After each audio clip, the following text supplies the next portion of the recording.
Hi, hello, namaste, welcome or welcome back to my channel and welcome to Story Time from my personal pages. ನನ್ನ ಜೀವನದಲ್ಲಿ ನಡೆದಿರುವಂತಹ ಸತ್ಯ ಘಟನೆಯನ್ನ ಈ personal pages ಅನ್ನೋ play list ಅಲ್ಲಿ ಹೇಳ್ತಾ ಇರ್ತೀನಿ ಆವಾಗ. ಇವತ್ತಿನ ಕಥೆ ಭಯಂಕರ ಅನ್ಯೂಜುವಲ್, ಇಂಟ್ರೆಸ್ಟಿಂಗ್, ಹಂಗೆ ಹಾರ್ಡ್ ಟು ಬಿಲೀವ್ ಅನ್ನೋ ಥರದ್ದು. ಅದನ್ನ ಹೇಳೋಕ್ಕಿಂತ ಮುಂಚೆ ಯಾರೆಲ್ಲ ಈ ಒಂದು ಎಪಿಸೋಡ್ ಅನ್ನ ನೋಡ್ತಾ ಇದ್ದೀರಾ ಈ ಒಂದು ಚಾನೆಲ್ ನಲ್ಲಿ, ನಿಮ್ಗೆಲ್ರಿಗೂ ಸಹ ನಾಗರ ಪಂಚಮಿ ಹಬ್ಬದ ಹಾರ್ದಿಕ ಶುಭಾಶಯಗಳು. ನನ್ನ ಇನ್ನೊಂದು ಯೂಟ್ಯೂಬ್ ಚಾನೆಲ್ ಸನಾತನ ಕಥನದಲ್ಲಿ ಈ ನಾಗರ ಪಂಚಮಿ ಸ್ಪೆಷಲ್ ಎಪಿಸೋಡ್ ಅಂತ ಹೇಳಿ ಕಾಳ ಸರ್ಪ ದೋಷದ ಬಗ್ಗೆ ಮಾತಾಡಿದ್ದೀನಿ, ಮಿಸ್ ಮಾಡದೆ ನೋಡಿ, ಓಕೆನಾ? ಸೊ ಇವತ್ತು ನಾನು ಈ ಒಂದು ಸ್ಟೋರಿ ಏನಕ್ಕೆ ಹೇಳಬೇಕು ಅಂತ ಅನಿಸ್ತು ಅಂತಂದ್ರೆ, ಇಫ್ ಯು ರಿಮೆಂಬರ್ ನನ್ನ ಲಾಸ್ಟ್ ಅಪ್ಲೋಡೆಡ್ ವಿಡಿಯೋ ಅಲ್ಲಿ ಕಡಬ್ ಮಾಡೋ ತೋರಿಸಿದ್ದೆ ಅಲ್ಲ ಹವ್ಯಕ ಸ್ಟೈಲ್ ಅಲ್ಲಿ, ಅವಾಗ ಹೇಳಿದ್ದೆ ನಿಮ್ಮನ್ನ ಎಲ್ಲೋ ಒಂದ್ ಕಡೆ ಕರ್ಕೊಂಡು ಹೋಗ್ತೀನಿ ಅಂತೆಲ್ಲ ಪ್ರಾಮಿಸ್ ಮಾಡಿದ್ದೆ ಅಲ್ಲ, ಪ್ರಾಮಿಸ್ ನೆನಪಿದೆ. ಬಟ್ ಇದಾದ್ಮೇಲೆ ಮುಂದಿನ ವಾರ ಏನ್ ಅಪ್ಲೋಡ್ ಆಗುತ್ತೆ ಆವಾಗ ನಿಮ್ಮನ್ನ ಸ್ಪೆಷಲ್ ಪ್ಲೇಸ್ಗೆ ಡೆಫಿನೆಟ್ಲಿ ಕರ್ಕೊಂಡು ಹೋಗ್ತೀನಿ. ಅಲ್ಲಿಗೆ ಹೋಗಿ ಬಂದಿದ್ದೀನಿ, ಬಟ್ ಎಡಿಟಿಂಗ್ ಇನ್ನೂ ಬಾಕಿ ಇದೆ. ಅದಕ್ಕೋಸ್ಕರ ಇವತ್ತು ಎಂತಕ್ಕೆ ನಾನು ಸ್ಟೋರಿ ಟೈಮ್ ಮಾಡಬೇಕು ಅಂತ ಅನಿಸ್ತು ಅಂತಂದ್ರೆ, ನಾಗರ ಪಂಚಮಿಯಲ್ಲಿ ನನಗೆ ಒಂದು ಸ್ಪೆಷಲ್ ಮೆಮೊರಿ ಇದೆ. ನನ್ನ ಚೈಲ್ಡ್ಹುಡ್ನ ಒಂದು ಸ್ಪೆಷಲ್ ಮೆಮೊರಿ. ಇವತ್ತಿಗೂ ಅದು ಏನಕ್ಕೆ ಹಂಗೆ ಅನ್ನೋ ಥರದನ್ನ ನನ್ನ ಹತ್ರ ಕಾಂಪ್ರಹೆಂಡ್ ಮಾಡ್ಕೊಳಕ್ ಆಗಿಲ್ಲ. ಆದರೆ ಅದು ನನ್ನ ಜೊತೆ ನಾನು ಸಾಯೋವರೆಗೂ ಆ ಮೆಮೊರಿ ಅನ್ನೋದು ನನ್ನ ಜೊತೆ ಕ್ಯಾರಿ ಫಾರ್ವರ್ಡ್ ಆಗುತ್ತೆ, ಅಷ್ಟು ವಿಶೇಷವಾಗಿರುವಂಥದ್ದು. ಈ ಕಥೆ ಏನು ಹೇಳಕ್ ಹೋಗ್ತಾ ಇದ್ದೀನಿ, ಇದು ಸತ್ಯ ಘಟನೆ. ಆದರೆ ಅದರ ಅರ್ಥ ಏನೋ ನಾನು ಪ್ರೂವ್ ಮಾಡಕ್ ಟ್ರೈ ಮಾಡ್ತಾ ಇದ್ದೀನಿ, ಏನೋ ಒಂದು ಮೂಢನಂಬಿಕೆಯನ್ನ ನೀವು ಇದನ್ನ ನಂಬಲೇಬೇಕು ಅನ್ನೋ ಥರದಲ್ಲಿ ಏನೋ ಒಂದು ಸೂಪರ್ಸ್ಟಿಷನ್ ಅನ್ನ ಬಿತ್ತೋ ಪ್ರಯತ್ನ ಮಾಡ್ತಿದ್ದೀನಿ, ನೋ. ಅಥವಾ ನಾನೇನೋ ಸ್ಪೆಷಲ್, ವೆರಿ ಸ್ಪೆಷಲ್ ಪರ್ಸನ್, ನಂಗೆ ಮಾತ್ರ ಹಿಂಗಾಗಿದ್ದು ಜೀವನದಲ್ಲಿ ಅನ್ನೋ ಥರದನ್ನ ಪ್ರೂವ್ ಮಾಡೋದು ಕೂಡ ನನ್ನ ಉದ್ದೇಶ ಅಲ್ಲ. ಆದ್ರೆ ಚಿಕ್ಕ ವಯಸ್ಸಿಂದ ಇವತ್ತಿನವರೆಗೂ ಅದು ನನಗೆ ಫ್ರೆಶ್ ಆಗಿ, ವಿವಿಡ್ ಆಗಿ ನೆನಪಿದೆ, ಇಂಚು ನೆನಪಿದೆ ಅಂತಂದ್ರೆ ಅದು ನನ್ನ ಜೀವನದ ಒಂದು ವೆರಿ ಇಂಟ್ರೆಸ್ಟಿಂಗ್ ಪಾರ್ಟ್ ಅಂತ ಹೇಳಬಹುದು. ಅದನ್ನ ನನ್ನ ಆಡಿಯನ್ಸ್ ಜೊತೆ ಶೇರ್ ಮಾಡ್ಕೊಳ್ಬೇಕು, ಹಾಗೆ ಸ್ಟೋರಿ ಟೆಲಿಂಗ್ ನ ಮೂಲಕ ಅದನ್ನ ನನಗೋಸ್ಕರ ನಾನ್ ಡಾಕ್ಯುಮೆಂಟ್ ಮಾಡ್ಕೋಬೇಕು ಅನ್ನೋ ಒಂದು ಒಳ್ಳೆ ಉದ್ದೇಶದಿಂದ ನಿಮಗೆ ನನ್ನ ಜೀವನದಲ್ಲಿ ನಡೆದಿರುವಂತಹ ಈ ಒಂದು ಘಟನೆಯನ್ನ, ನಾಗರ ಹಾವಿಗೆ ಸಂಬಂಧಪಟ್ಟಿರುವಂತಹ ಈ ಒಂದು ಘಟನೆಯನ್ನ ಶೇರ್ ಮಾಡ್ಕೊಳ್ತಾ ಇದ್ದೀನಿ. ಸುಮಾರು ನಾನು 4-5 ವರ್ಷದ ಸಣ್ಣ ಹುಡುಗಿ ಆಯ್ತಾ. ಆ ಟೈಮಲ್ಲಿ ನಮ್ಮ ಮನೆಯಲ್ಲಿ ಒಟ್ಟು ಕುಟುಂಬ ಇದ್ದಿದ್ದು ನ್ಯೂಕ್ಲಿಯರ್ ಫ್ಯಾಮಿಲಿ ಆಯ್ತು. ನಮ್ಮಪ್ಪ ನಮ್ಮ ಮೂಲ ಮನೆಯಿಂದ ಸ್ವಲ್ಪ ದೂರದಲ್ಲಿರೋ ಒಂದು ಕಾಂಪೌಂಡ್ ಅಲ್ಲಿ ಮನೆಯನ್ನ ಕಟ್ಸಿದ್ರು ಹೊಸದಾಗಿ. ಅಂದ್ರೆ ಒಂದು ಕಾಲದಲ್ಲಿ ಈ ಸೋದೆ ಅರಸರು ಆಳ್ತಾ ಇರೋ ಸಮಯದಲ್ಲಿ ಅವರ ಆಳರಸರು ಅಂತ ಯಾರಿದ್ರು ಅವರು ಆ ಗ್ರಾಮವನ್ನ ನೋಡ್ಕೊಳ್ತಾ ಇದ್ದಂತಹ ಪ್ರದೇಶ. ಅಲ್ಲಿ ಒಂದು ದೇವಸ್ಥಾನ ಇತ್ತಂತೆ, ಇವಾಗ್ಲೂ ಸಹ ಆ ದೇವಸ್ಥಾನ ಅಲ್ಲಿ ಇದೆ. ಅಲ್ಲಿಂದ ಕೂಗಳತೆ ದೂರದಲ್ಲಿ ನಮ್ಮಪ್ಪ ಒಂದು ಕಾಂಪೌಂಡ್ ಅನ್ನ ತಗೊಂಡು, ದೊಡ್ಡ ಜಾಗ ತಗೊಂಡು ಅಲ್ಲಿ ಮನೆ ಕಟ್ಸಿದ್ರು, ಅಲ್ಲೇ ತೋಟನೂ ಮಾಡಿದ್ರು, ಹಾಗೆ ಹಣ್ಣು ಹಂಪಲು ಹಿಂಗಿದ್ದೆಲ್ಲ ಬೆಳೆಸಿದ್ರು. ಒಂದು ದೊಡ್ಡ ಕಾಂಪೌಂಡ್ ಮಾಡ್ಕೊಂಡಿದ್ರು ಆಯ್ತಾ. ಆ ಟೈಮಲ್ಲಿ ತೋಟ ಮಾಡ್ಬೇಕು ಅನ್ನೋ ಕಾರಣಕ್ಕೋಸ್ಕರ ಈ ತೆಂಗಿನ ಕುಳಿ ತೆಗಿತಾರಲ್ಲ, ಆವಾಗ ಆ ತೆಂಗಿನ ಕುಳಿಯಲ್ಲಿ ಒಂದು ನಾಗರ ಹಾವು ಸಿಕ್ಕಿತ್ತು, ಅಂದ್ರೆ ಮಣ್ಣಿಂದ ಎದ್ದು ಬಂದಿರೋದು. ಆವಾಗೆಲ್ಲ ನಮ್ಮೂರ್ ಕಡೆ ಏನು ಸ್ಪ್ರೆಡ್ ಆಗಿತ್ತು ಅಂತಂದ್ರೆ, ನಮ್ಮಪ್ಪನ್ಗೆ ಕೊಪ್ಪರಿಗೆಯಲ್ಲಿ ಚಿನ್ನ ಸಿಕ್ಬಿಟ್ಟಿದೆ, ಅದಕ್ಕೆ ದೊಡ್ಡ ಮನೆ ಕಟ್ಸ್ತಿದ್ದಾನೆ, ಜಾಗ ಎಲ್ಲ ತಗೊಂಡ ಅನ್ನೋ ತರದಲ್ಲಿ ಅದೊಂದು ರೂಮರ್ ಸ್ಪ್ರೆಡ್ ಆಗಿತ್ತು. ಆ ತರದಲ್ಲಿ ಏನು ಸಿಕ್ಕಿರ್ಲಿಲ್ಲ. ಆದ್ರೆ ಒಂದು ನಾಗರ ಹಾವನ್ನ ಆ ಕುಳಿ ಯಾರು ತೋಡ್ತಾ ಇದ್ರು ಅವ್ರಂತೂ ನೋಡಿದ್ರಂತೆ, ಸಣ್ಣ ಮರಿ. ಆಗಿ ಸುಮಾರು ಒಂದು 2-3 ವರ್ಷ ಅಂತ ಅನ್ಕೊಳ್ತೀನಿ, ನಂಗೆ ನೆನಪಿದ್ದಂಗೆ ಆಯ್ತಾ. ನಾನು ಸ್ಕೂಲಿಂದ ವಾಪಸ್ ಬಂದ ತಕ್ಷಣ ನನಗೊಂದು ಅಭ್ಯಾಸ ಇತ್ತು. ಅಲ್ಲಿ ನಮ್ಮನೆ ಹತ್ರ ಏನ್ ತೋಟ ಇದೆ, ನಮ್ಮನೆಗೂ ತೋಟಗೂ ಒಂದು 20 ಮಾರು ಅಂತ ಹೇಳ್ಬಹುದು. ಮಧ್ಯದಲ್ಲೆಲ್ಲ ಹಿಂಗೆ ಈ ಹುಲ್ಲೆಲ್ಲ ಸಣ್ಣ ಸಣ್ಣ ಹುಲ್ ಬರುತ್ತಲ್ಲ, ಗರಿಕೆ ಹುಲ್ ಬರುತ್ತಲ್ಲ, ಆ ತರದಲ್ಲಿ ಹುಲ್ಲಿದೆ. ಅಲ್ಲೇ ಸ್ವಲ್ಪ ದೂರದಲ್ಲಿ ಒಂದು ಕಲ್ಲಿನ ರಾಶಿ ಇತ್ತು. ಮನೆ ಕಟ್ಟುವಾಗ ಏನೇನ್ ಎಕ್ಸ್ಟ್ರಾ ಕಲ್ಲೆಲ್ಲ ಉಳಿದಿದೆ ಆ ತರದ ಕಲ್ಲೆಲ್ಲ ಒಂದು ರಾಶಿ ಮಾಡಿ ಇಟ್ಟಿದ್ರು. ಅದ್ರ ಮೇಲೆ ಕುತ್ಕೊಂಡು ನಂಗೆ ಆಟ ಆಡೋದು ಒಂದು ಚಟ ಇತ್ತು ನನ್ಗೆ. ಒಂದೊಂದ್ ದಿವಸ ಒಂದೊಂದು ಆಟ ಆಡ್ತಾ ಇದ್ದೆ. ಒಂದ್ ದಿವಸ ಅಡ್ಗೆ ಮನೆ ಒಬ್ಬಳೇ ಆಡ್ತಿದ್ದೆ. ಮತ್ತೆ ನಂಗೆ ಯಾರು ಆಟ ಆಡಕ್ ಅವ್ರು ಬೇಕು ಇವ್ರು ಬೇಕು ಏನೂ ಇಲ್ಲ, ನಂದೇ ಲಾಜಿಕಲ್ ಇರೋ ಬೇರೆ ಗೇಮ್ ಎಲ್ಲ ನನಗೆ ಗೊತ್ತಿತ್ತು ಆಯ್ತಾ. ಅದ್ರ ಮೇಲೆ ಕುತ್ಕೊಂಡು ಅಡಿಗೆ ಮನೆ ಆಟ, ಆಮೇಲೆ ಅಲ್ಲಿ ಏನೇನ್ ಹೊಸ ನಮ್ಗೆ ಹೂವೆಲ್ಲ ಬರುತ್ತಲ್ಲ ಅದನ್ನೆಲ್ಲ ಒಟ್ಟಾಕೊಂಡು ಅದನ್ನ ಕಲ್ಲಿನ ರಾಶಿ ಅದ್ರದ್ದು ಒಳಗಡೆ ಬಚ್ಚಿಡೋದು. ಆಮೇಲೆ ಅಲ್ಲೊಂದು ವೆಲ್ವೆಟ್ ತರದ್ ಹೂ ಬರ್ತಿತ್ತು ಆಯ್ತಾ, ಅದು ಹಾಳಾಗ್ತಿರ್ಲಿಲ್ಲ. ಅದ್ರದ್ದು ಪಕಳೆನೆಲ್ಲ ತೆಗೆದ್ಬಿಟ್ಟು ಅದ್ರದ್ದು ಏನು ಆ ಬಾಟಮ್ ಇರತ್ತಲ್ಲ ಅದು ಫುಲ್ ವೆಲ್ವೆಟಿ ಇರ್ತಾ ಇತ್ತು. ಅದನ್ನ ಒಟ್ಟಾಕೋ ಚಟ ಇತ್ತು ನನ್ಗೆ ಆಯ್ತಾ. ಅದನ್ನೆಲ್ಲ ಬಚ್ಚಿಟ್ಕೊಂಡ್ ಬರೋದಲ್ಲಿ ಆ ಕಲ್ಲಿನ ರಾಶಿ ಒಳಗಡೆ ಬಚ್ಚಿಟ್ಟು ಇಡ್ತಿದ್ದೆ. ಅದು ಒಂಥರ ನನ್ನ ತಿಜೋರಿ ತರದಲ್ಲಿ ಆಯ್ತಾ. ಇದಾದ ಸ್ವಲ್ಪ ದಿನ ಆದ್ಮೇಲೆ ನನಗೆ ಸ್ಕೂಲಲ್ಲಿ ಅನ್ನೋದಕ್ಕಿಂತನೂ ಭರತನಾಟ್ಯಂ ಕ್ಲಾಸ್ ಶುರು ಮಾಡಿದ್ದೆ. ಆವಾಗ ನನಗೆ ಶಿವ ಅಂತಂದ್ರೆ, ನಟರಾಜ ಅಂತಂದ್ರೆ ಒಂಥರ ಫ್ಯಾಸಿನೇಷನ್ ಶುರುವಾಗಿದ್ದು. ಇಷ್ಟು ಇಂಟ್ರೆಸ್ಟಿಂಗ್ ಗಾಡ್ ಅಲ್ವಾ ಇವನು ಅನ್ನೋ ಥರದಲ್ಲಿ ಅನ್ಸಿದ್ದು. ಅವಾಗ ಈ ಶಿವಲಿಂಗ ಮಾಡೋದು ಶುರು ಮಾಡ್ಕೊಂಡಿದ್ದೆ ನಾನು. ಎಲ್ಲಿ ಹೋಗ್ತೀನೋ ಅಲ್ಲೊಂದಷ್ಟು ಮಣ್ಣು ಒಟ್ಟಾಕೊಳ್ಳೋದು, ಅದಕ್ಕೆ ನೀರು ಒಯ್ಯೋದು, ಅದನ್ನ ಸ್ವಲ್ಪ ಹದ ಮಾಡೋದು, ಆಮೇಲೆ ಸಣ್ಣ ಸಣ್ಣ ಈಶ್ವರ್ಲಿಂಗ ಮಾಡ್ಕೊಂಡಿರೋದು. ಇದು ಅಭ್ಯಾಸನ, ಪ್ರತಿ ದಿನದ ಕೆಲಸ ನಂದಿದಾಯ್ತಾ. ನಂಗೆ ಭಾರಿ ಖುಷಿ ಅದು. ಏನೋ ಭಕ್ತಿ ಗಿಕ್ತಿ ಅನ್ನೋ ಥರದಲ್ಲಿ ನಂಗೇನು ನೆನಪಿಲ್ಲ, ಬಟ್ ಆ ಶಿವಲಿಂಗ, ಸಣ್ಣ ಸಣ್ಣ ಶಿವಲಿಂಗ ಅಲ್ಲಿ ಅಲ್ಲಿ ಅಲ್ಲಿ ಮಾಡಿಡುವುದು ನಂಗೆ ಒಂಥರ ಖುಷಿ ಅದು. ಆ ರೀತಿ ಮಾಡ್ಕೊಂಡಿರೋ ಒಂದ್ ಸತಿ ನನಗೆ ಕರೆಕ್ಟ್ ನೆನಪಿದೆ ಆಯ್ತಾ. ನಾನೊಂದು ಫ್ರಾಕ್ ಹಾಕೊಳ್ತಿದ್ದೆ, ನನ್ನ ಫೇವ್ರೇಟ್ ಫ್ರಾಕ್ ಆಗಿತ್ತು ಅದು. ಅದನ್ನ ಹಾಕಿ ಕುತ್ಕೊಂಡು ನಮ್ಮಮ್ಮ ಕರೀತಿದ್ದಾರೆ, ತಿಂಡಿ ತಿನ್ನಕ್ ಕರೀತಿದ್ದಾರೆ, ಬರ್ತೀನಿ ಬರ್ತೀನಿ ಬರ್ತೀನಿ ಅಂತ ಹೇಳ್ಬಿಟ್ಟು ಶಿವಲಿಂಗ ಮಾಡ್ತಾ ಇದ್ದೀನಿ. ಆಲ್ಮೋಸ್ಟ್ ಅದ್ರದ್ದು ಹಿಂಗೆ ಇದ್ರದ್ದು ಕೊಂಬು ತರ ಬರುತ್ತಲ್ಲ, ಅದನ್ನ ಮಾಡ್ತಾ ಇರ್ಬೇಕಿದ್ರೆ ನಂಗೆ ಏನೋ ಸೌಂಡ್ ಕೇಳಿಸ್ತು ಹಿಂದ್ಗಡೆಯಿಂದ. ಇಗ್ನೋರ್ ಮಾಡಿದೆ, ಮತ್ತೆ ಎಲ್ಲ ಮುಗಿಸಿ ಹಿಂಗೆ ಲಾಸ್ಟಿಗೆ ಅದನ್ನ ಹಿಂಗೆ ಸ್ವಲ್ಪ ನುಣುಪ್ ಮಾಡ್ಬೇಕಲ್ಲ ಅನ್ನೋ ಕಾರಣಕ್ಕೋಸ್ಕರ ಪಕ್ಕದಲ್ಲಿ ಹಿಂಗ್ ಚೊಂಬಲ್ ನೀರ್ ಇಟ್ಕೊಂಡಿದ್ದೆ. ಆ ನೀರನ್ನ ತೆಗಿಬೇಕು ಅಂತ ಈ ಕಡೆ ನೋಡಿದೆ. ಗೋವಿನ ಹೆಜ್ಜೆ ಹಿಂಗ್ ಬರುತ್ತೆ ನೋಡಿ, ಆ ತರದಲ್ಲಿರೋ ಗೋಧಿ ಬಣ್ಣದ ನಾಗರ ಹಾವು ನನ್ ಹೆಡೆ ಬಿಚ್ಚಿ ಹಿಂಗ್ ನಿಂತಿದೆ. ಏನ್ ಮಾಡ್ಬೇಕು ನಂಗೆ ಅಂದ್ರೆ ಆ ಟೈಮಲ್ಲಿ ಏನಾಗುತ್ತೆ ಅಂತಂದ್ರೆ, ನಿಮ್ಗೆ ಕಿರ್ಚಕ್ಕೂ ಧ್ವನಿ ಹೊರಡಲ್ಲ. ನನ್ನ ಜೀವನದಲ್ಲಿ ಫಸ್ಟ್ ಟೈಮ್ ನಾನ್ ನಾಗರ ಹಾವನ್ನ ಅಷ್ಟು ಹತ್ತಿರದಲ್ಲಿ, ಅಂದ್ರೆ ನಂಗೇನ್ ಕಚ್ಚಿ ಬಿಡುತ್ತೆ ಅನ್ನೋ ಅಷ್ಟರಲ್ಲ ಹತ್ತಿರದಲ್ಲಿಲ್ಲ, ಆದ್ರೆ ಕರೆಕ್ಟ್ ನೀಟಾಗಿ ಅದರ ಗೋಧಿ ಬಣ್ಣ, ಆ ಹೆಜ್ಜೆ, ಗೋವಿನ ಹೆಜ್ಜೆ ಅಂತ ಹೇಳ್ತಾರೆ ನೋಡಿ, ಈ ತರದಲ್ಲಿ ಇರತ್ತೆ ಅದು, ನೀಟಾಗಿ ಕಣ್ಣಿರೋದು, ಹಿಂಗ್ ನಿಂತ್ಕೊಂಡಿದೆ. ಏನು ಡಿಸ್ಟರ್ಬ್ ಮಾಡ್ಲಿಲ್ಲ, ಸೈಲೆಂಟ್ ಆಗಿದ್ದೆ. ಈ ಕಡೆ ಜಂಪ್ ಮಾಡೋ ತರದಲ್ಲಿತ್ತು, ಹಿಂಗೆ ಕಲ್ಲಿನ ರಾಶಿಯನ್ನ ಈ ಕಡೆನೂ ಜಂಪ್ ಮಾಡ್ಬೋದಿತ್ತು. ಈ ಕಡೆ ಜಂಪ್ ಮಾಡಿದೆ, ಜೂಟ್.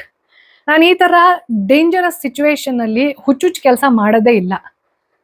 ಸೈಲೆಂಟ್ ಆಗಿ ಎದ್ದೋಡೋಗ್ಬಿಡ್ತೀನಿ, ಅಥವಾ ಏನು ಆಗೇ ಇಲ್ಲ ಅನ್ನೋ ತರದಲ್ಲಿ ಎಲ್ಲಿ ಹೋಗ್ಬೇಕೋ ಅಲ್ಲಿ ನೋಡ್ಕೊಂಡು ಆಮೇಲೆ ದೂರದಿಂದ ನೋಡ್ತೀನಿ ಆಯ್ತಾ. ಅದು ನನ್ನ ಫಸ್ಟ್ ಎಕ್ಸ್ಪೀರಿಯನ್ಸ್. ಇವಾಗ ನಮ್ಮ ಅಮ್ಮಂಗೆ ಹೇಳಿದೆ ಅಂತಂದ್ರೆ, ನಾಳೆಯಿಂದ ನನಗೆ ಆಟ ಆಡಕ್ಕೆ ಅಥವಾ ರಿಸ್ಟ್ರಿಕ್ಷನ್ ಶುರು ಆಗ್ಬಹುದು. ಅಲ್ಲಿ ಹೋಗ್ಬೇಡ, ಇಲ್ಲಿ ಹೋಗ್ಬೇಡ, ಅದು ಮಾಡ್ಬೇಡ, ಇದು ಮಾಡ್ಬೇಡ. ಬಟ್ ನನ್ಗೆ ಭಯ ಆಗಿರೋದೇನು ಅಂತಂದ್ರೆ, ಅದು ಏನಕ್ ಬಂತ ಅವತ್ತು. ನಾಳೆ ಇವಾಗ ನಾನು ಅಲ್ಲಿ ಹೋದ್ರೆ, ನಾನು ಸುಮಾರು ಐಟಮ್ ಎಲ್ಲ ಇದೆಲ್ಲ, ನಾನು ಹೂವಿಂದ ಇದು ಏನೇನೋ ಅಲ್ಲ ಅಲ್ಲಿ ಇಟ್ಕೊಂಡಿದೀನಿ ನಾನು. ಆಮೇಲೆ ಒಂದಷ್ಟು ಕವುಡೆ ಗಿವುಡೆ ಎಲ್ಲ ಆ ರಾಶಿನೆಲ್ಲ ಒಟ್ಟಾಗಿ ಇಟ್ಕೊಂಡಿದೀನಿ ನಾನಲ್ಲಿ. ಈಗ ತಗೊಂಡು ಬರೋಕ್ಕೂ ಭಯ ನನಗೆ. ತಗೊಂಡು ಬರದೇ ಇಲ್ಲ ಅಂತಂದ್ರೆ ಏನೋ ನನ್ನ ಆಸ್ತಿ ಹೋಗ್ಬಿಡುತ್ತೆ ಅನ್ನೋ ತರದಲ್ಲಿ ಟೆನ್ಷನ್. ರಾತ್ರಿ ಪೂರ್ತಿ ಟೆನ್ಷನ್ ನನ್ಗೆ. ನೆಕ್ಸ್ಟ್ ಡೇ ಹಂಗೂ ಹಿಂಗೂ ಧೈರ್ಯ ಮಾಡಿ ಮತ್ತೆ ಹೋದೆ. ಅಲ್ಲಿ ಏನೂ ಇರಲಿಲ್ಲ.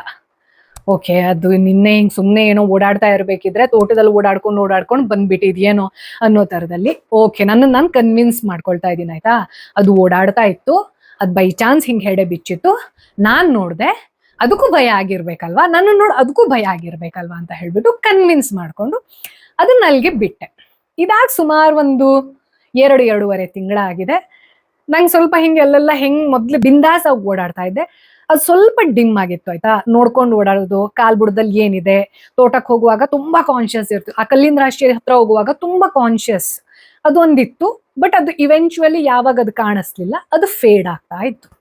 ಇನ್ನೊಂದಿನ ಆ ಕಲ್ಲಿನ ರಾಶಿ ಅಲ್ಲ, ನಮ್ಮಮ್ಮನ ಸಿಕ್ಕಾಪಟ್ಟೆ ಹೂವಿನ ಗಿಡ ಇತ್ತು ಆಯ್ತಾ. ಅವಾಗ ಅಂದ್ರೆ ಆ ಕಡೆ ಏರಿಯಾದಲ್ಲಿ ನಮ್ಮಮ್ಮ ಇಸ್ ವೆರಿ ಪಾಪ್ಯುಲರ್ ಫಾರ್ ಹೂವಿನ ಗಿಡ. ಯಾವುದೇ ತರದ ಜರ್ಬರ್ ಇರ್ಲಿ, ಗುಲಾಬಿ ಇರ್ಲಿ, ಅದೇನೋ ಕಸಿ ಮಾಡೋದೆಲ್ಲ ಬರುತ್ತಲ್ವಾ, ಅದ್ರಲ್ಲೆಲ್ಲ ನಮ್ಮಮ್ಮ ಭಯಂಕರ ಎಕ್ಸ್ಪರ್ಟು. ಹಂಗಾಗಿ ನಮ್ಮನೆ ಪೂರ್ತಿ ಸುತ್ತಲೆಲ್ಲ ಹಿಂಗ್ ಹೂವಿನ ಗಿಡ ಹೂವಿನ ಗಿಡ ಹೂವಿನ ಗಿಡ ಹೂವಿನ ಗಿಡ ಹೂವಿನ ಗಿಡ ಹೂವಿನ ಗಿಡ. ಒಂದ್ ದೊಡ್ಡ ಗುಲಾಬಿ ಗಿಡ ಇತ್ತು ಆಯ್ತಾ. ಅದ್ರ ಪಕ್ಕದಲ್ಲಿ ಅವಾಗೆಲ್ಲ ದೊಡ್ಡ ದೊಡ್ಡ ಡಿಶ್ ಬರ್ತಿತ್ತು ನೋಡಿ, ದೊಡ್ಡ ಡಿಶ್. ಆ ಡಿಶ್ ಹತ್ರದ ಕೆಳಗಡೆ ಕುತ್ಕೊಂಡು ನನ್ಗೆ ಆಟ ಆಡೋದು ಅದು ಒಂದು ನನ್ನ ಸ್ಪಾಟ್ ಆಗಿತ್ತು. ಅವತ್ ನಂಗೆ ಮತ್ತೆ ಈಶ್ವರ್ಲಿಂಗ ಮಾಡ್ಬೇಕು ಅಂತ ಅನಿಸಿ ಈಶ್ವರ್ಲಿಂಗ ಮಾಡ್ತಾ ಇದ್ದೀನಿ. ಮಾಡ್ದೆ ಸಬ್ ಕಾನ್ಶಿಯಸ್ಲಿ ನಂಗೆ ಹಾವು ಬಂದಿತ್ತು ಅನ್ನೋದು ನೆನಪಿದೆ. ಹಂಗಾಗಿ ಅದ್ ಮಾಡ್ತಾ ಇರ್ಬೇಕಿದ್ರೆ ಆ ಕಡೆ ನೋಡೋದು ಈ ಕಡೆ ನೋಡೋದು ಎಲ್ಲ ನೋಡ್ಕೊಂಡಿದ್ದೆ, ಏನು ಇಲ್ಲ. ಮತ್ತೆ ನಮ್ಮಮ್ಮ ಏನಕ್ಕೋ ಕರೆದ್ರು ಅಂತ ಹೇಳ್ಬಿಟ್ಟು ನಾನು ಒಳಗಡೆ ಹೋಗಿ ವಾಪಸ್ ಬಂದು ನೋಡ್ತಿದ್ದೀನಿ, ಮತ್ತೆ ಹಾವಿದೆ ಅಲ್ಲಿ. ಆವತ್ ನನಗ್ ಕನ್ಫರ್ಮ್ ಆಯ್ತು, ಇದ್ ನಾನ್ ಮೋಸ್ಟ್ಲಿ ಶಿವಲಿಂಗ ಮಾಡ್ತಾ ಇರೋದಕ್ಕೆ ಹಾವು ಬರ್ತಾ ಇದೆ ಅನ್ನೋ ತರದಲ್ಲಿ ಫಿಕ್ಸ್ ಆದೆ. ನಾನು ನಮ್ಮಮ್ಮಂಗೆ ಹೇಳ್ದೆ, ಇದು ಇನ್ನೂ ಹಂಗೆ ಮುಚ್ಚಿಟ್ಟೆ ಅಂತಂದ್ರೆ ನೆಕ್ಸ್ಟ್ ಏನಾದ್ರು ಹೆಚ್ಚು ಕಮ್ಮಿ ಆಗ್ಬಿಡ್ಬೋದು ಅಂತ ನಂಗೆ ಭಯ ಆಗಿ ನಮ್ಮಮ್ಮಂಗೆ ತೋರಿಸ್ದೆ ನಾನು. ನಂಗೆ ಮೊದ್ಲು ಹಿಂಗಾಗಿತ್ತು, ಇವಾಗ್ಲೂ ಹಿಂಗಾಗ್ತಾ ಇದೆ ನೋಡು, ಅದ್ರಲ್ಲಿ ಬಂದಿತ್ತು ಅದೇ ಹಾವು. ಮತ್ತೆ ಎಷ್ಟು ಚಂದ ಹಾವು ಅಂತಂದ್ರೆ, ಗೋಧಿ ಬಣ್ಣ ಒಂಥರ ಹಿಂಗ್ ಸೂರ್ಯನ್ ಬೆಳಕಿಗೆ ಅದು ಹೊಳೆಯುತ್ತೆ. ಗೋಲ್ಡನ್ ತರದಲ್ಲಿ ಹೊಳಿಯತ್ತೆ. ಮತ್ ಹಿಂಗೆ ಮುದಿ ಹಾವಲ್ಲ ಅಲ್ಲ ಅದು, ಅಂದ್ರೆ ಪ್ರಾಯದಲ್ಲಿರೋ ಹಾವು, ಶಕ್ತಿ ಇರೋ ಹಾವು ಆಯ್ತಾ. ಇಷ್ಟು ಚಂದ ಹೆಡೆ ಬಿಚ್ಚಿ ನಿಲ್ಲುತ್ತೆ ಅಂತಂದ್ರೆ ಏನೂ ಮಾಡಲ್ಲ, ಜಸ್ಟ್ ಹೆಡೆ ಬಿಚ್ಚಿ ನಿಂತಿದೆ. ನಮ್ಮಮ್ಮ ಏನು ಹೇಳಿಲ್ಲ, ದೂರದಿಂದ ನಿಂತ್ಕೊಂಡು ಇನ್ಮೇಲೆ ಹಿಂಗ್ ಮಾಡಲ್ಲ ನಾಗಪ್ಪ ಹೋಗು ಅಂತ ಕೈ ಮುಗಿ ಅಂತ ನಮ್ಮಮ್ಮ ಹೇಳ್ಕೊಟ್ರು. ನಾನು ಕೈ ಮುಗಿದೆ ಅದಕ್ಕೆ ಆಯ್ತಾ. ಒಂದ್ 20-30 ಸೆಕೆಂಡ್ ಹಂಗೆ ನಿಂತಿದೆ ಅದು. ಆಮೇಲೆ ಅದಕ್ಕೆ ಏನ್ ಅನ್ನಿಸ್ತೋ ಏನೋ ಹಂಗೆ ಸರ್ಕೊಂಡು ನಮ್ಮನೆ ತೋಟದ ಒಳಗಡೆ ಮಾಯ ಆಯ್ತು. ಇವತ್ತಿನವರೆಗೂ ಆ ಹಾವು ಯಾರಿಗೂ ಏನು ಕಚ್ಚಿಲ್ಲ. ಇನ್ಫ್ಯಾಕ್ಟ್ ಒಂದು 15-16 ವರ್ಷದ ಹಿಂದೆ ಅಂತ ಅನ್ಕೊಳ್ತೀನಿ, ಅದೇ ಹಾವು ಮುದಿ ಹಾವಾಗಿ ನಮ್ಗ್ ಕಾಣೋ ತರದಲ್ಲಿ ಒಂದ್ ದಿವಸ ನಮ್ಮ ಎದುರುಗಡೆನೆ ಸತ್ತೋಗಿದೆ. ಹಂಗ ಹಾವು ಸತ್ತೋಯ್ತು ಅಂತಂದ್ರೆ ಅದಕ್ಕೆ ಸರ್ಪ ಸಂಸ್ಕಾರ ಮಾಡ್ಬೇಕಂತೆ. ಒಬ್ಬ ಬ್ರಾಹ್ಮಣ ಸತ್ರೆ ಅವನಿಗೆ ಏನ್ ಗೌರವ ಕೊಡ್ತೀವಲ್ವಾ, ಆ ಥರದಲ್ಲಿ ಸರ್ಪ ಸಂಸ್ಕಾರವನ್ನ ಮಾಡಿ ಬೆಳ್ಳಿಯಲ್ಲೋ ಅಥವಾ ಬಂಗಾರದಲ್ಲೋ ಆ ಸರ್ಪದ ಮೂರ್ತಿಯನ್ನ ಮಾಡಿ ಅದನ್ನ ಬ್ರಾಹ್ಮಣರಿಗೆ ದಾನ ಕೊಡ್ಬೇಕು, ಪುರೋಹಿತರಿಗೆ ದಾನ ಕೊಡ್ಬೇಕು ಅನ್ನೋದು ಅದನ್ನ ನಮ್ಮ ತಂದೆಯವರು ಮಾಡಿದ್ದಾರೆ. ಅಂಡ್ ಸರ್ಪ್ರೈಸಿಂಗ್ಲಿ ಇದು ನಾನು ಬಿಲೀವ್ ಮಾಡಕ್ ಇಷ್ಟಪಡಲ್ಲ, ಬಟ್ ಇದು ನನ್ನ ಜೀವನದಲ್ಲಿ ಆಗಿರೋದಕ್ಕೆ ಹೇಳ್ತಾ ಇರೋದು. ಅದು ಸತ್ತು ಸರ್ಪ ಸಂಸ್ಕಾರ ಮುಗಿಸಿದ 1-2 ತಿಂಗಳಲ್ಲಿ ಯಾವ ಜಾಗದಲ್ಲಿ ಆ ಹಾವು ಓಡಾಡ್ತಿತ್ತಲ್ಲ ನಮ್ಮನೆ ತೋಟದ ಜಾಗದಲ್ಲಿ, ಇವತ್ತಿನವರೆಗೂ ಅದು ಯಾರಿಗೂ ಏನು ಮಾಡಿಲ್ಲ. ಅದೇ ಜಾಗದಲ್ಲಿ ಮತ್ತೊಂದು ಎಳೆ ಹಾವು, ಸಣ್ಣ ಮರಿ ಹಾವು, ಅದು ಕೂಡ ನಾಗರನೇ, ಮತ್ ಕೆಟ್ಟ ಜಾತಿ ಹಾವಲ್ಲ, ಅದು ನಾಗರ ಹಾವೆ, ಕಿಂಗ್ ಕೋಬ್ರಾ ಅಂತ ಹೇಳ್ತೀವಿ ನೋಡಿ, ಅದು ಮತ್ತೆ ಕಾಣಿಸ್ಕೊಂಡಿದೆ. ಮೋಸ್ಟ್ಲಿ ಅದು ಇವಾಗ ಹಾವಿಂದ ಏನ್ ಸೈಕಲ್ ಇರುತ್ತೆ, ಲೈಫ್ ಸೈಕಲ್ ಇರುತ್ತೆ, ಮೇ ಬಿ ಅದು ಮುದುಕ ಆಗಿರ್ಬೋದು. ಮತ್ತೆ ಅಲ್ಲಿ ಹಾವಿದೆಯಾ ಇಲ್ಲ ಅಂತ ನನಗೆ ಗೊತ್ತಿಲ್ಲ. ಬಿಕಾಸ್ ಆ ಒಂದು ಪ್ರಾಪರ್ಟಿಯನ್ನ, ಬಿಕಾಸ್ ಈ ತರದಲ್ಲಿ ರಿಪೀಟೆಡ್ಲಿ ಆಗ್ತಾ ಇರೋದಕ್ಕೆ, ಜೊತೆಗೆ ಅದು ಒಂದು ಕಾಲದಲ್ಲಿ ದೇವಸ್ಥಾನದ ಆಸ್ತಿ ಆಗಿರೋದಕ್ಕೆ ಅದನ್ನ ಲಾಂಗ್ ಟರ್ಮ್ ಅಲ್ಲಿ ಇಟ್ಕೊಳ್ಳೋದು ಶ್ರೇಯಸ್ ಅಲ್ಲ ಅಂತ ಒಬ್ಬ ಹಿರಿಯರು ನಮ್ಗೆ ಹೇಳಿದಕ್ಕೆ ನಾವೊಂದು ಆ ಪ್ರಾಪರ್ಟಿಯನ್ನ ಬೇರೆಯವರಿಗೆ ಸೆಲ್ ಮಾಡಿದೀವಿ ಇವಾಗ ಆಯ್ತಾ. ಬಟ್ ಇವತ್ತಿಗೂ ನನಗೆ ಅರ್ಥ ಆಗದ್ದೇ ಇದ್ದಿದ್ದು, ಈಶ್ವರಲಿಂಗಕ್ಕೂ ಆ ಹಾವಿಗೂ ನಿಜವಾಗ್ಲೂ ಏನಾದ್ರೂ ಸಂಬಂಧ ಇತ್ತಾ ಅಥವಾ ಕೋ ಇನ್ಸಿಡೆನ್ಸಾ ಅಥವಾ ಏನು ಅನ್ನೋದು ನನಗೆ ಲಿಟ್ರಲಿ ನನಗೆ ಗೊತ್ತಿಲ್ಲ. ಬಟ್ ಆ ಹಾವಿನ ಹೆಡೆ ಇದೆ ಅಲ್ಲ, ಗೋವಿನ ಹೆಜ್ಜೆ, ಅದು ಹೆಂಗ್ ಬಂದ್ ಕುತ್ಕೊಳ್ತಿತ್ತು ವಾಟ್ ಎವರ್ ಇಟ್ ಈಸ್, ಅದು ನೋಡಿದಾಗ ನನ್ಗೆ ಇವತ್ತಿಗೂ ಒಂಥರ ಮೈ ಜುಮ್ ಅಂತ ಹೇಳುತ್ತೆ. ಹಂಗೆ ನಮ್ಗೆ ಗೊತ್ತಿಲ್ದೋಗಿರೋದು ಏನೋ ಇದೆ. ನಾವ್ ಅನ್ಕೊಳ್ತೀವಲ್ಲ ಹ್ಯೂಮನ್ ಬ್ರೈನ್ ಈಸ್ ಇಂಟೆಲಿಜೆಂಟ್ ಅನ್ನೋ, ಮೇ ಬಿ, ಬಟ್ ನಮಗ್ ಗೊತ್ತಿಲ್ಲದೆ ಇರುವಂತಹ ಪ್ರಪಂಚದಲ್ಲಿ ಸಹ ಇಂಟೆಲಿಜೆನ್ಸ್ ಇದೆ ಅಂತ ನನ್ಗನ್ಸುತ್ತೆ.